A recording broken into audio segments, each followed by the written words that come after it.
be going through withdrawal syndrome. So just like somebody who's like a drug addict and now you starting to change your mind, guess what your brain gonna do? Because your brain is set.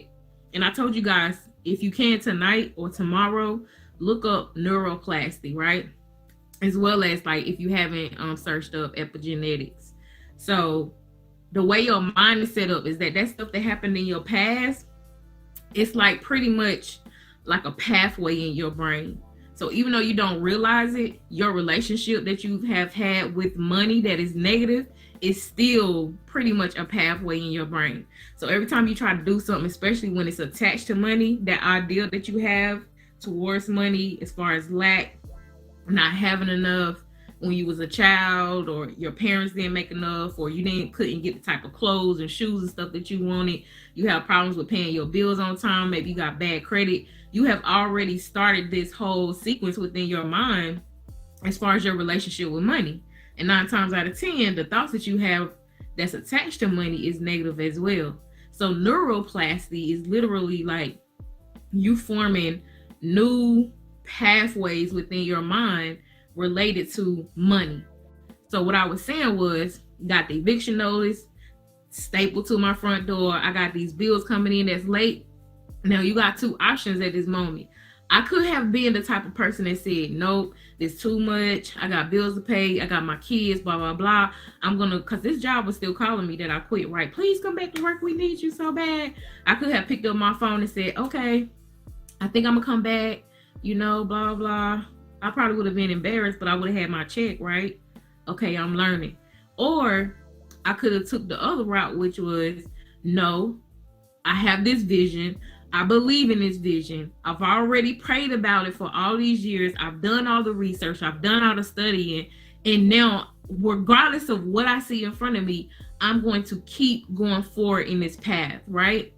So this is like, imagine when I did a video about manifesting and why you guys are probably doing it wrong. I don't know if you guys watched that video, but that was like a video I uploaded last week or a week before last. And I told you guys the reason why you can't manifest things into your life is because you're thinking about it as if it's far away instead of it's something that you have. So at this moment, even though I lost my car, don't know how my kids gonna get back and forth to school, I don't have money coming in, the bills are late, I got notes and eviction notice and all of this coming in, I had already claimed that this was mine. In this moment, I'm going to make this happen. I don't care what it look like. I don't care what I see. I don't care what people say. This is my dream. I'm going to make this happen. I don't care what else is going around. My mind is already set then, right? So the moment where people, just like a drug addict, you going through this withdrawal, you got people who are going to stay in rehab and they're going to shake and they're going to be sweating and they're going to be hurting and stuff going through the withdrawal. You got some people that's going to stay in there and they're going to go through all this day after day. And guess what? You got some other people that's like, you can't make me stay here. I'm a grown man. I'm a grown woman. I'm going to stay here wanting these drugs as bad as I do. So guess what I'm going to do? I am legally capable of signing myself out of this rehab. 90% of people in the world sign themselves out of rehab.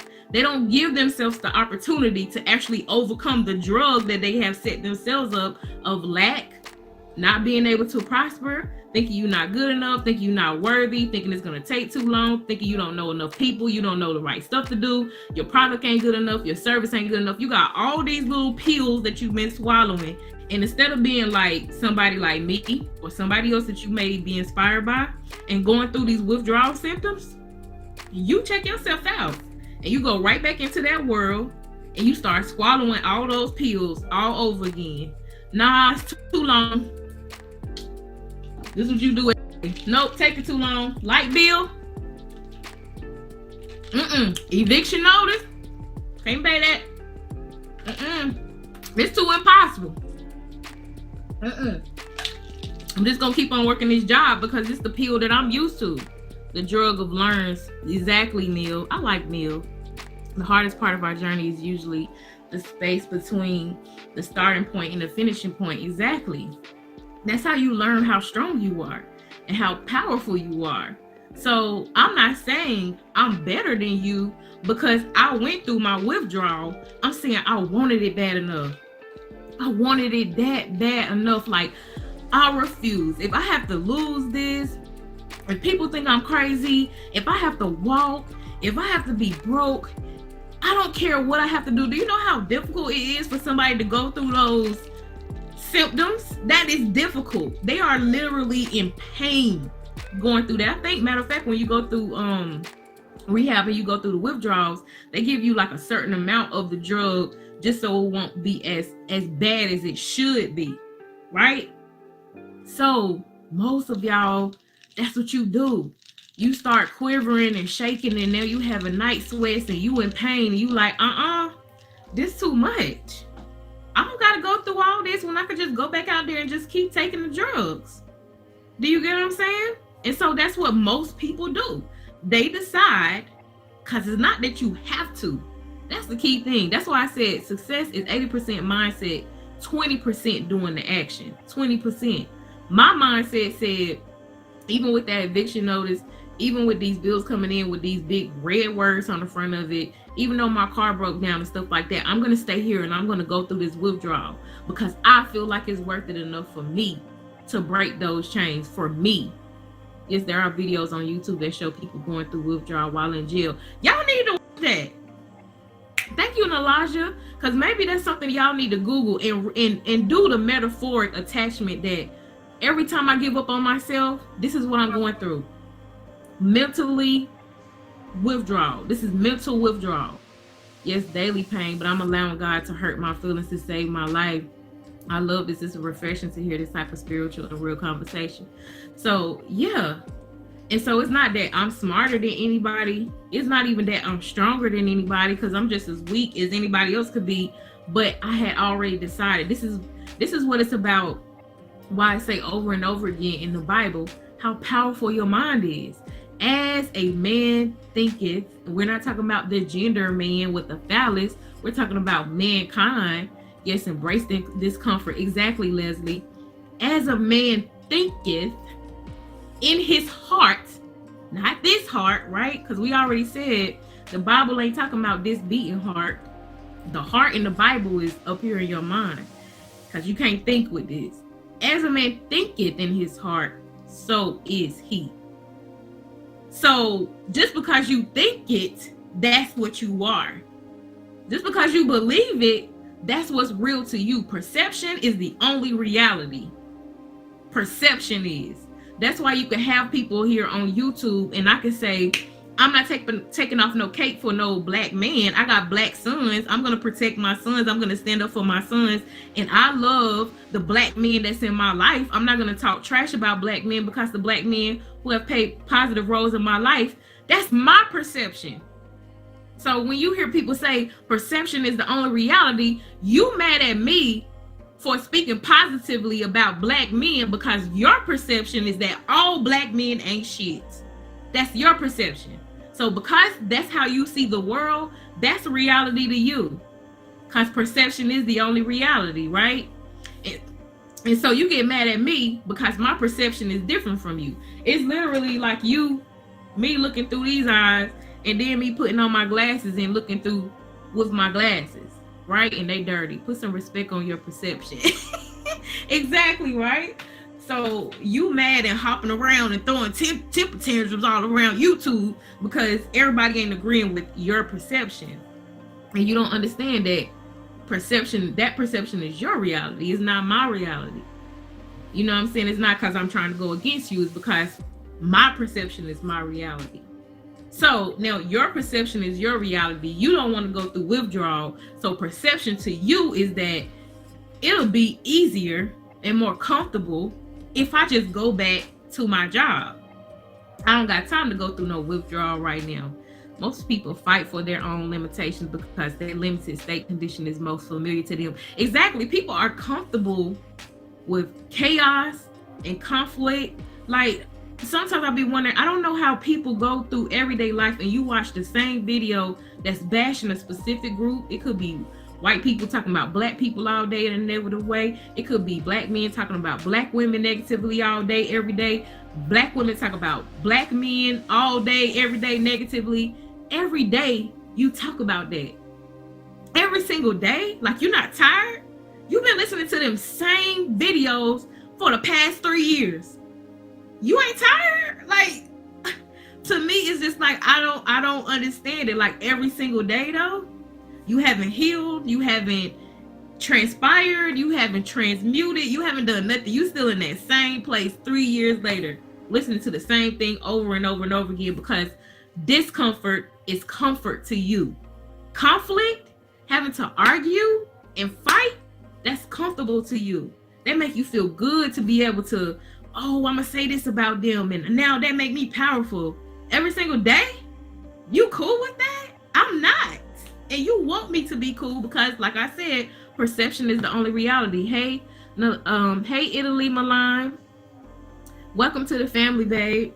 So yeah, like I said, perception is the only reality. But people don't understand it. They be trying to force that off on you. And so I remember when I told my story on YouTube, and people try to act like they don't watch your videos because they got larger channels.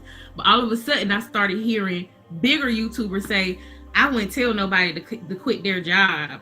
I wouldn't tell people to quit their job and start your own business and stuff like that. And I'm like, first of all, when did you start talking about that? Like, this is a whole brand new thing. And maybe you wasn't watching my video, or maybe like the universe is just sending us all these same signals. But I'm telling my story. My perception said, I can leave this job and quit this job and I'm going to be successful because I believed it. My perception said, if I quit this job today, I'm going to be okay because I'm trusting God and I'm allowing God to lead me. And instead of being the woman that I have been used to be, because my perception was, I'm the one that's in control. I'm in control of this. If something happens or it does not happen, it's because I do it or I don't do it. So when something gets done in my life, it's because I did it.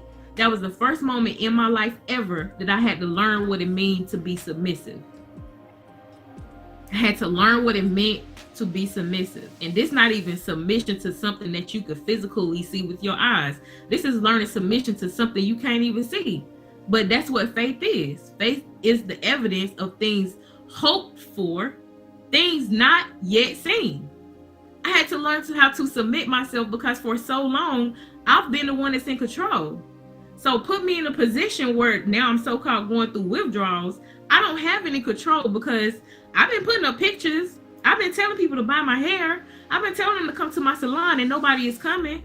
So I'm used to one being in control. And now you got to tell me I got to sit here and be comfortable and allow something I cannot see, because this is my beginning stage of getting closer with God, right?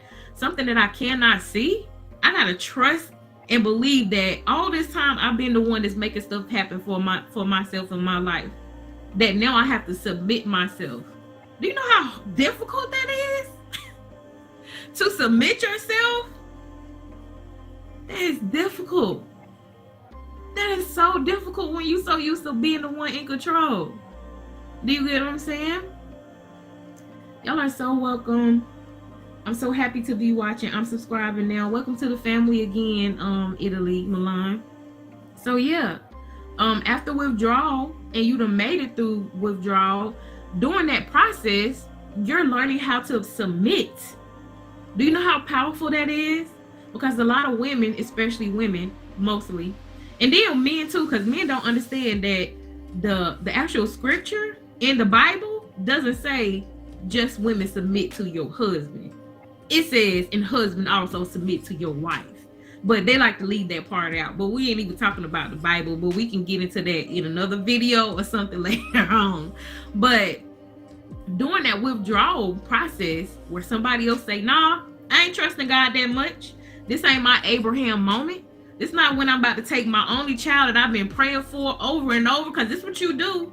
You've been praying for the opportunity to have your own business. You've been praying for the moment, $100,000 a year, 6 figures a year. You know what I could do with my life, how much I could do, and how it can help my family if I could do that and work for myself doing something I actually love. This not no Abraham moment for me. You think I'm about to go take my only son that I've been praying to God for and go up on some mountain and sacrifice my only child? Do you think I'm about to do that? That ain't this time for me. And that's what most people be saying. It ain't my Abraham moment.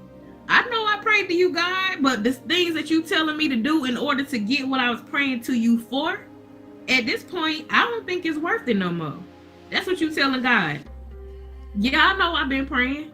I know I've been praying about it. But if I gotta kill my child, because these are sacrifices that you giving up, you don't know how that bill gonna get paid because you don't want to give that control over to God. You don't know how to submit. The car about to break down and stuff going on, you don't want to give that over either because you don't know how to submit to God, right? And they said, cast your burdens onto me, right? You ain't ready to do that. This ain't my Abraham moment. This ain't Isaac. We ain't going to the mountain. I'm never going to get to the point that I went all the way up to that mountain so far, then laid my child down, and I done took out my knife. I'm never going to get to the point where now I see this sheep walking up the other side of the mountain. You ain't gonna never see your sheep walking up to the other side of the mountain because you already done took your child and started walking back down the hill. I ain't killing my child. You asking for too much, God. I know I've been praying, but what you trying to tell me I need to do? I'm not doing that. And you don't even know that once you get up there and you show how your willingness and your level of faith, that there is a sheep. Hello? There is a sheep on the way. You know what my sheep was? It took me 3 months. I'm telling y'all, if you could go a full 90 days, I'm talking about consistent, because people don't be doing consistent. Because I'll go and give free advice and say, hey, I looked at your Instagram page. It don't even look like a business page. You got your man up there. You got your kids up there. None of them pictures got anything to do with the products or the service that you have. So people come to your page. They don't know who you are, what you do. They don't know why they should buy anything from you because they don't even know what's going on. You confusing them, right? And I'm telling you to do a full 90 days of just stick to it and do what I tell you to do for free. Like, this literally free information, and you still don't do it. You never gonna get to the upside of that mountain and see that God actually has a sheep. Or was it the goat? Was it a goat or was it a sheep on the top of the mountain with Abraham? Y'all correct me. You'll never get to see your sheep. Let me tell you, I went through that withdrawal process. I learned how to submit to God in that moment. You know what my sheep was? It was a woman from California. I didn't know her. I didn't know how she found my Facebook page, but she inboxed me and said, hey, I love your wigs. I love your pictures. Can you make me one? I said, yep, I can. I made that wig overnight. I was so excited. But I got through that. And I'm not saying like the bills, you have to go ask somebody for some money or something like that. Best friend, I would do it. I'm in it for the 90 days. Okay, now. Okay, she said it was a sheep or it was a goat. It was a sheep. Okay. And so my sheep moment, instead of feeling like, oh, now I'm at the actual moment where I'm stabbing my own child in the Abraham metaphor, my sheep moment came from somebody who lived all the way in California. I live in North Carolina. How you even find me on Facebook? And she said she wanted a wig. I did that wig overnight. I think I charged her like $600, and that was a discount because she was the first person to ever buy a wig. I was just so excited, honey. I'm gonna give you a discount. And that was, I lost some money on that, but guess what I actually gained? Because after she got her wig, maybe like 2-3 days later, she sent me an email like, girl, I'm so in love. I want to put it in order for 3 more. And I told my sisters and my cousins, because they all came in out of town. Guess what her sisters and her cousins are from though? One was from Florida and one was from New York. So her sister's cousins in California, one sister from New York went back home, called me. The other cousin that's in Florida went back home and called me. So now I got 2 different people in 2 totally different states. This is my sheep. What God did for me, because I was willing to go through the withdrawal period. And this girl ordered her 1 wig in New York. She loved it so much that she ordered multiple wigs. Not only did she order multiple wigs, but the people on her job was asking her who did her hair. Where did that hair come from? So now I got people in New York. The same thing happened in Florida, and she telling people in Florida. So my 1 person multiplied to 5 people, into 10 people, into 50 people, into 100 people, because I was willing to go through my withdrawal period. Do you get what I'm saying?